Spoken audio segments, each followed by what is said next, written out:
ఎనిమిదో వేతన సంఘానికి సంబంధించినంత ఒక కీలక అప్డేట్స్ అయితే మనకు వస్తున్నట్లు ఇక్కడ చూడవచ్చు. ఇప్పటికే ఎనిమిదో వేతన సంఘానికి సంబంధించినంత వరకు మొత్తం 18 నెలల కాల వ్యవధిలో ఇప్పటికీ 9 నెలలు అయితే ముగిసింది. మరో 9 నెలల్లోగా కేంద్ర ప్రభుత్వానికి అయితే వాళ్ళు తుది నివేదిక ఇవ్వాల్సి ఉంటుంది. ఆ 9 నెలల అనంతరం తుది నివేదిక ఇచ్చిన తర్వాత కూడా కేంద్ర ప్రభుత్వం మళ్ళీ ఎనిమిదో వేతన సంఘం సిఫార్సులను అమలు చేయడానికి మరికొంతకాలం కూడా సమయం తీసుకునే అవకాశం ఉంటుంది. ఈ లెక్కన చూసినట్లయితే 2028 సంవత్సరంలో కానీ 2027 చివరి భాగంలో కానీ ఎనిమిదో వేతన సంఘం సిఫార్సులు అమల్లోకి వచ్చే అవకాశం అయితే ఉన్నట్లు ఇక్కడ మనం చూడవచ్చు. ముఖ్యంగా గమనించినట్లయితే ఎనిమిదో వేతన సంఘం ప్రస్తుతం గమనించినట్లయితే క్షేత్రస్థాయిలో అంటే పలు రాష్ట్రాల్లో పర్యటనలు చేస్తున్నట్లు ఇప్పుడు మనం చూడవచ్చు. ఆయా రాష్ట్రాలకు వెళ్ళి అక్కడ ఉన్నటువంటి కేంద్ర ప్రభుత్వ ఉద్యోగులు, పెన్షనర్లు, ఉద్యోగ సంఘాలతోని పర్టికులర్గా వివిధ విభాగాలకు చెందినటువంటి కేంద్ర ప్రభుత్వ ఉద్యోగులతోనూ వాళ్ళ పెన్షనర్ సంఘాలతో వాళ్ళు మీట్ అవుతూ అవసరాలు ఏమున్నాయి, వాళ్ళు ఏమేమి డిమాండ్ చేస్తున్నారు వంటివి వ్యక్తిగతంగా వాళ్ళ నుంచి మెమోరాండంలను అయితే స్వీకరిస్తోంది. ఇందుకోసం ప్రత్యేకంగా అపాయింట్మెంట్స్ కూడా ఇస్తున్నట్లు ఇక్కడ మనం చూడవచ్చు. ముఖ్యంగా ఉద్యోగ సంఘాలకైతే ప్రత్యేకంగా అపాయింట్మెంట్స్ ఇస్తోంది. అయితే ఇంతకుముందు ఆన్లైన్ ద్వారా వాళ్ళు మెమోరాండమ్స్ స్వీకరించడం జరిగింది. ఏప్రిల్ నుంచి అలాగే జూలై నెల వరకు కూడా ఆన్లైన్ ద్వారా వీరు మెమోరాండమ్స్ స్వీకరించిన అనంతరం ప్రస్తుతం ఎవరైతే ఆన్లైన్ ద్వారా మెమోరాండమ్స్ సమర్పించారో వాళ్ళని వ్యక్తిగతంగా కలిసేందుకు కూడా ఎనిమిదో వేతన సంఘం సభ్యులు ఆసక్తి చూపిస్తున్నట్లు మనం ఇక్కడ చూడవచ్చు. ఇప్పటికే పశ్చిమ బెంగాల్ కోల్కతాలో కావచ్చు, ఒడిశా, ఢిల్లీ అలాగే చండీగఢ్లలో కూడా ఇప్పటికే ఎనిమిదో వేతన సంఘం పర్యటించినట్లయితే మనం చూస్తున్నాం. త్వరలోనే జైపూర్లో కూడా ప్రారంభం కానుంది.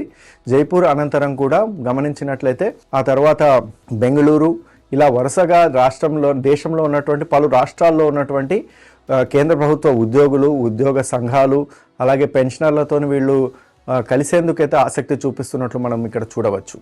ఇక మరొక ఆసక్తికరమైన విషయం ఏంటంటే ఫిట్మెంట్ పెంచితే లాభమా లేక ఇంక్రిమెంట్ పెంచితే లాభమా అనే చర్చ కూడా ఇప్పుడు మొదలైనట్లు మనం ఇక్కడ చూడవచ్చు. ఎందుకంటే ప్రస్తుతం గమనించినట్లయితే 7వ వేతన సంఘం గతంలో ఉన్నటువంటి లాస్ట్ పే కమిషన్ ఏదైతే ఉందో వాళ్ళు సిఫార్సు చేసింది సంవత్సరానికి 3% ఇంక్రిమెంట్.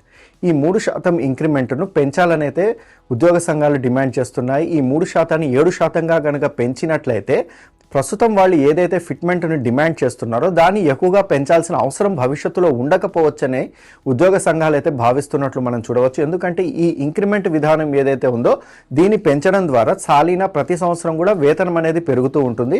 వారు డిమాండ్ చేస్తున్నదైతే దాదాపు 7% నుంచి కొన్ని ఉద్యోగ సంఘాలు 6% డిమాండ్ చేస్తున్నాయి.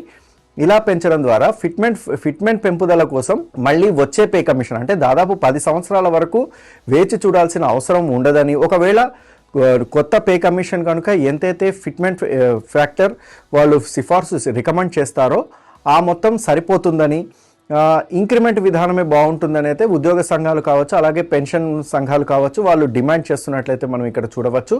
అయితే ఏ సంఘాలు దీన్ని డిమాండ్ చేస్తున్నాయో ఇప్పుడు మనం ఒక్కసారి చూద్దాము.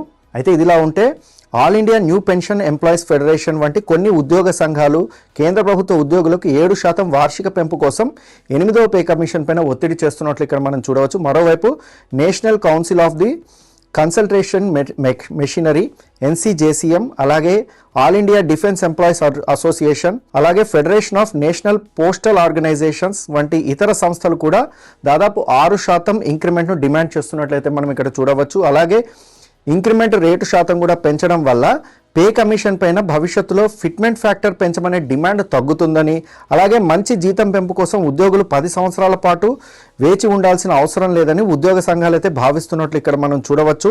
మొత్తానికి 8వ వేతన సంఘం ఏదైతే ప్రస్తుతం అధ్యయనం అయితే జరుపుతుందో అది ఇంకా కొన్ని నెలల్లోనే ముగియనుంది. అంటే దాదాపు ఇప్పటికే సగం ముగిసింది కనుక మరో 9 నెలల్లో వాళ్ళు కేంద్ర ప్రభుత్వానికి తుది నివేదిక ఇవ్వనుంది. ఈలోగా ఉద్యోగ సంఘాలు తమ డిమాండ్స్ని అయితే వాళ్ళు 8వ వేతన సంఘం ముందు వరుసగా ఉంచుతూ ఉంటారు. మరి 8వ వేతన సంఘం ఎలాంటి నిర్ణయం తీసుకుంటుందో వేచి చూడాల్సిందే.